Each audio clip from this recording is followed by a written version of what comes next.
We have this tweet from Harmeet Dillon. She is AAG Civil Rights at the DOJ serving under Pam Bondi. She says, this is exactly why the Ninth Circuit just said POTUS can send in the National Guard. Incredible fail. And to which she is referring is this tweet from Nick Sorter.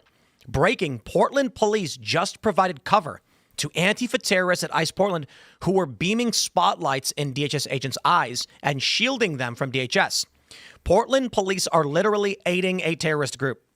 A DHS agent came out and confronted Portland police, calling them out for allowing terrorists to hide behind them. She's literally running behind you guys. Portland police pretended like they saw nothing at all, although they were standing just 15 feet away from the assailants, which DHS had just marked with countless pepper balls, lights, and lasers over the course of several minutes.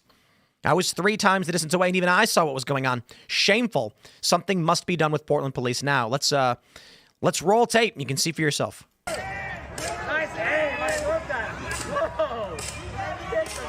You can see they are shooting at an Antifa hiding behind street signs. The individual. What did that person do? Looks like they're shining something in the. They're trying to shine a high-powered daylight. It's like a daylight flashlight, it looks like. And then they run for the police. Antifa thugs run for cover. For cover behind Portland police. Oh my God.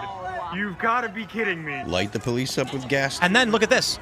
From behind the police, using the daylight flashlight on the DHS agents. From behind the police. Shoot everybody else to shoot one person. Come on. This person did this because now DHS cannot shoot them. That was the point, that the cops are a shield. We should be allowed to hear what the fuck they're talking Nobody told us anything. So we're standing DHS confronts Portland police for covering for Antifa. She's literally running behind you guys. And we don't know why she's running. So. Moments before federal agents marked their targets and Portland police watched it happen.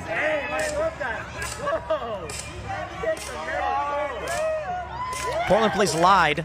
Again, they watched federal agents get beamed by Antifa and protected the assailants. And then they get to leave. I wouldn't be surprised if these people are working with the police directly and the cops know who they are. So I'm going to stress for everybody.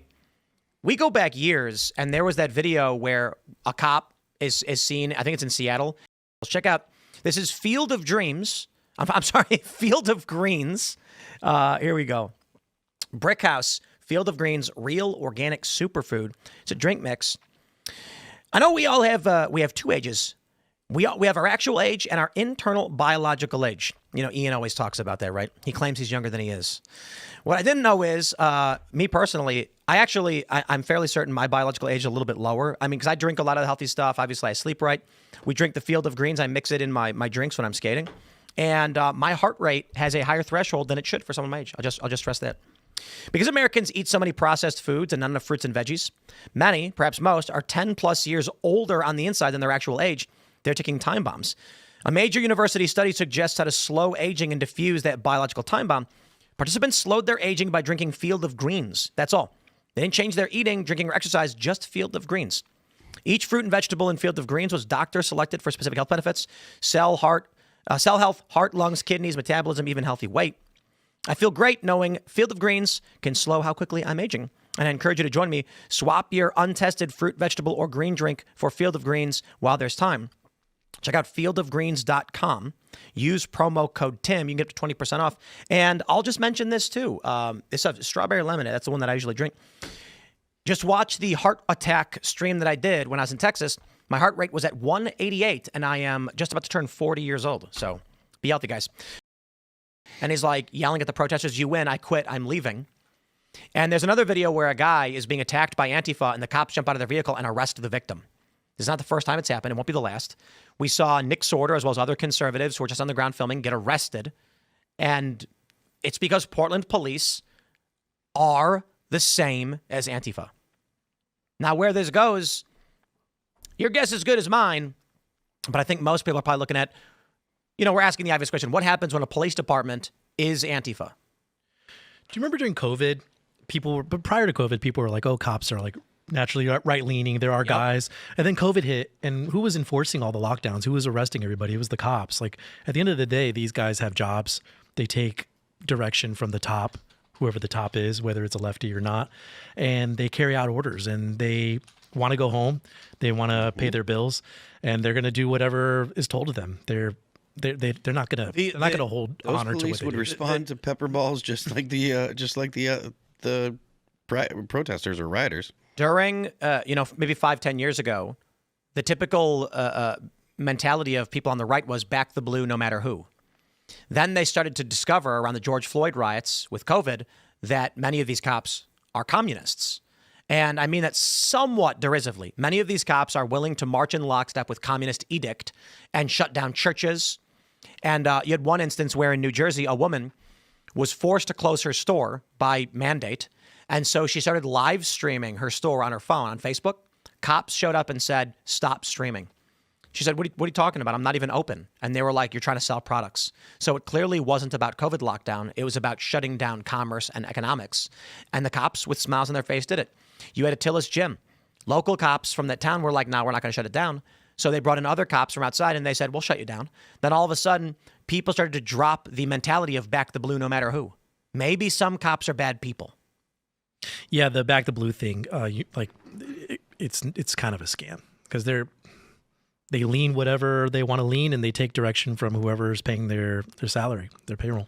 There's a serious issue with police departments in our country, mostly in Democrat-leaning states, that are refusing to coordinate and cooperate with ICE and DHS agents, and that makes their jobs more difficult. So I think that's what we're seeing like a breakdown of, because the DHS agents here aren't coordinating with the Portland police on the ground. They're not able to coordinate who's a threat or not. And I think a lot of these police departments are under, the illusion that these people don't hate them and they just hate the ICE agents. They need to understand that we're not very far from like the defund the police movement, and like cops and the KKK are the same thing as far as these leftist protests are concerned. So we need these police departments to cooperate and help ICE, not kind of be an obstacle in their way. They're trying to stay in the good graces of what they believe are like leftist activists and the community, but I think they're totally wrong in that belief. They're going to be hated regardless of what they do to placate the protesters or the rioters, because the left hates any type of law enforcement overall, just broadly. The DHS agents that were up there that were shooting pepper balls at the protesters, they should have continued to shoot the pepper balls when the people went behind the police and said, sorry guys, we weren't aiming at you. Those are less than lethal. They're not going to hurt anybody. They're not actually going to injure the police. The police need to do their job. There's no way the local cops were unaware that those shots were happening. Yeah. So when that woman ran towards them, I agree. The feds should not have stopped any of their enforcement action. They should have carried on standard enforcement as they normally would. I understand whether it's cops or anyone else, they're probably going to hold their fire on the pepper balls because they don't want to go after anybody else, right? They don't want to accidentally hit innocent people. But that shouldn't mean the Portland police turn this person over right away. Grab them and say, hey, you ain't playing this game with us. Instead, the cops protected her and let her go. I mean, you had these not Portland police, but you had police and federal agency, FBI agents. Remember, they were like during the Floyd riots, they were taking a knee and they were doing all this stuff. And didn't the Trump administration just recently fire a bunch of FBI agents that were doing that? Like, good. The police do have political lean, and like you said, they're not all bad. But you got to keep in mind that like they do. The police are coming from the communities that they police, and sometimes they're leftists. There's one thing that I want to push back on, the idea that they're not all bad, right? Like, it's fair to say that they're probably not strongly political, but if they're not doing their job, they're a bad cop. So allowing those people to hide behind them, they're all those people there. They're bad cops. They're not doing their job. They should be helping the federal forces.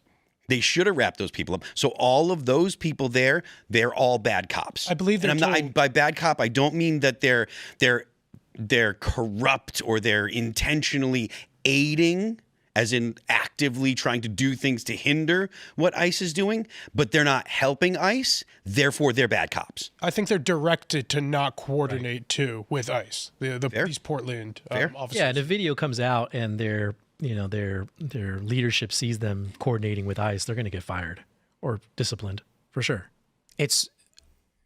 Look, many people kept asking me, years ago.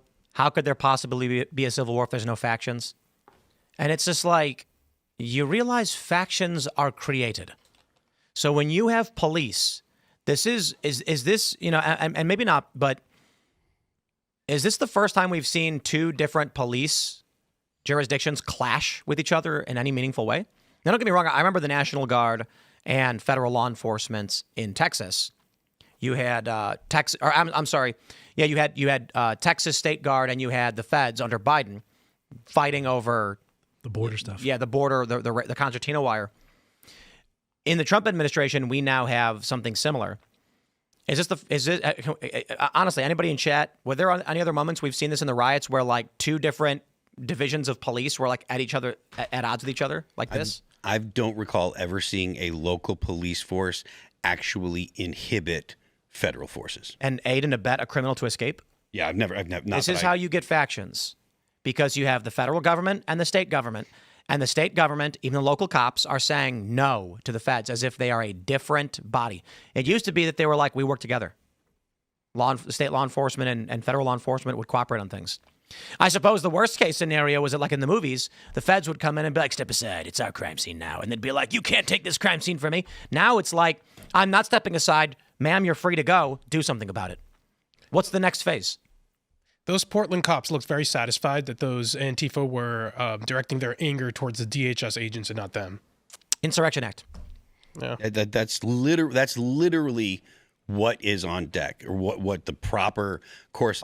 If they're not actually behaving in a legal way, then the federal government is empowered to carry out the laws passed by Congress. Thanks for checking out this clip from Timcast IRL. Make sure to watch the show live Monday through Friday at 8 p.m. Subscribe to this channel, and we will see you all there.